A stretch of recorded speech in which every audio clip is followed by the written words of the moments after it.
All right, guys, welcome back to the channel. I've done the work. I've done the vampire's work. I've seen the film. I've seen Morbius. What can I say? First, right off the bat, remarkably short. Crazy. Like 90 minutes. It feels like a short film when you watch it. In terms of how much time goes by, it just goes like that. That's the number one thing. So far, I'm gonna keep it non-spoiler, but it's not that bad. It's not good, but it's not bad. I don't know. There's not a lot of like great things that I can say about this movie. There are a few, I will say. Like I don't want to spoil too much. I'm gonna keep it spoiler free for these first couple minutes here. Matt Smith, love him. He was not in the marketing at all, but he is in this movie. He is a main character of this movie, and he is great. He's a fun character, fun actor. Jared Leto is serviceable. You know, he's a guy. He's crazy. He's 50 years old. He does his thing. He's all right. I mean, it's not like there's nothing like atrociously bad. The part that the thing that's really bringing this movie down is the editing. It feels like they shot 3 hours. That's maybe excessive. 2 hours, 2.5 hours of footage, and then they used 90 minutes of it. And there's things that just cut away. I'm like, was that meant to be a scene? Are we in a scene? Was that the scene happen? Are we going to see that again? It just goes like things just start, especially in the first act, like things just happen and you go, I feel like I saw the rest of what the scene was in a trailer, but it's not happening here. It's initially very confusing. Yeah, it's like watching a trailer for a movie. The whole thing is like a 90-minute trailer. They're like, okay, I think I get the concept of this character, but what's the story? And I don't think there's one of the downsides of the film. I can definitely say that takes it down is I don't think there's really a story. I mean, there's a plot, that's for sure. There is a plot to this movie, but is there a story? You know, where does the character go? Nowhere is the answer. He just exists. This movie just exists. Like you can watch it. And this is coming from someone who actually finds enjoyment from the Venom films.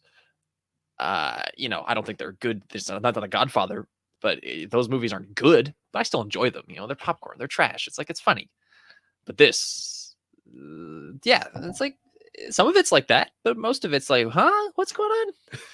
I don't know. There's not much to say without spoiling it. I mean, you know, but then again, we're 3 minutes in here. If you're this far in and you came to hear people talk about something, you probably don't care about Morbius spoilers. It's Morbius, for Christ's sakes. Like, the movie's been in the can for 3 years. Who cares that they've been spoiling it on Twitter? The director's been spoiling on Twitter for the past 10 weeks. Tyrese said it was in the MCU ages ago. So I'm just going to go spoiler warning here. Pop it up. Spoiler. Here you go, Dylan. Ooh, the more you know. What?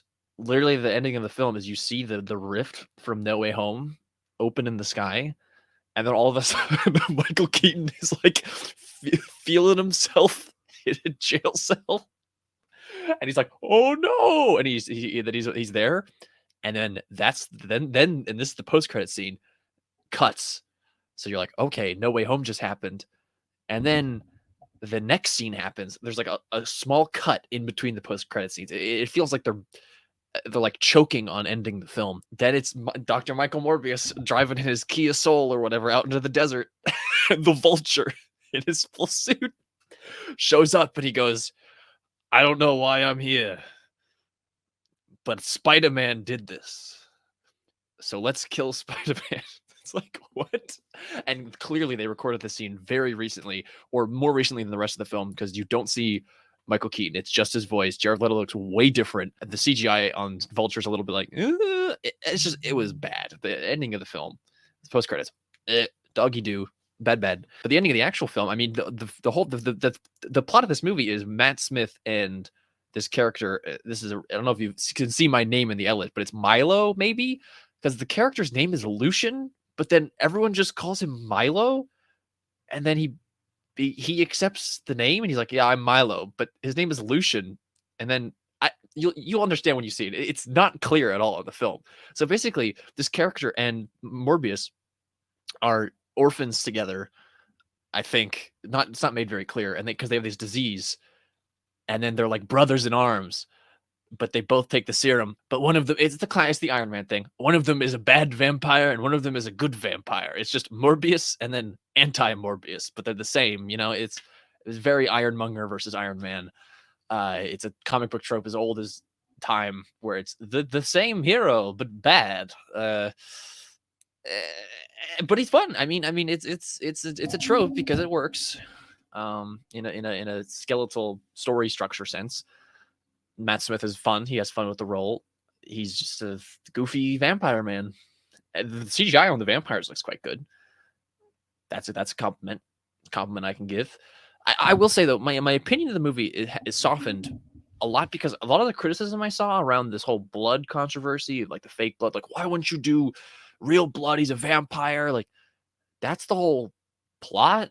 Like that's the crux of the conflict, is that he doesn't want to drink human blood. Matt Smith, bad vampire, will just kill humans and drink their blood. He's a vampire. But Morbius won't, because he wants to be, he's the anti-hero. But people are like criticizing that as like, why wouldn't they? I mean, then he'd just be a villain, guys. Like if both of them were the same, then there would be no story. There's no conflict. Like the fact of the matter is Morbius is a Spider-Man villain. He's a Spider-Man side character. And so to give him his own movie, for there to be any story at all, he needs to be not as bad as a bad guy. I don't know. It begs the question, why did they make this movie? Which is, I think, is a fair question. I don't think this movie needed to exist. But here we are with another Spider-Man villain origin movie, which quite frankly didn't do quite a good job of being it just sort of starts.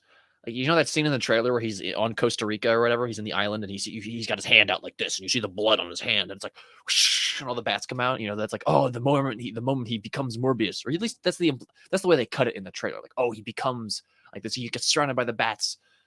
No, that's like the opening of the movie, and they don't really nothing comes of it, literally at all. That's just him getting bats for his cage, his bat cage, because he has a cage full of bats. That was one of my problems with the Batman, with some of like the literal puns, like that's not a rat, it's a bat. But this is worse. He's like, he just has like this giant glass tube full of bats. I don't know. I'm not doing a very good. There's nothing to spoil about this movie. There's nothing to talk about. Like it is a nothing film, but it's not a bad film. Like it's not bad. It's not well made, but it's not like egregiously bad. I don't know. I'd give this movie 5.5 synthetic blood bags out of 10. You don't need to go see it. Don't. Honestly, if you made it this far, don't see this movie, or do. I mean, it is the most middle of the road. Who cares? No one's going to talk about this.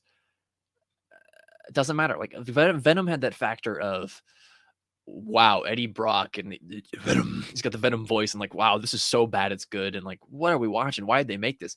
With Morbius, it's just like, there's nothing funny about it. It's not trying to be funny. It's just is. I don't know. Maybe check it out. Maybe don't. Maybe leave your thoughts in the comments down below. It's very hard to review this movie because there's not really much movie to review. I'm really curious to hear what you guys think about that element of it. Like, it really felt like a short film. I looked at my phone. I went, it's only like an hour. We're in the climax of the movie. Oh, and movie's over. It just ends. Yeah, so leave your thoughts down below about Morbius, 2022's smash hit superhero film. Definitely, for sure.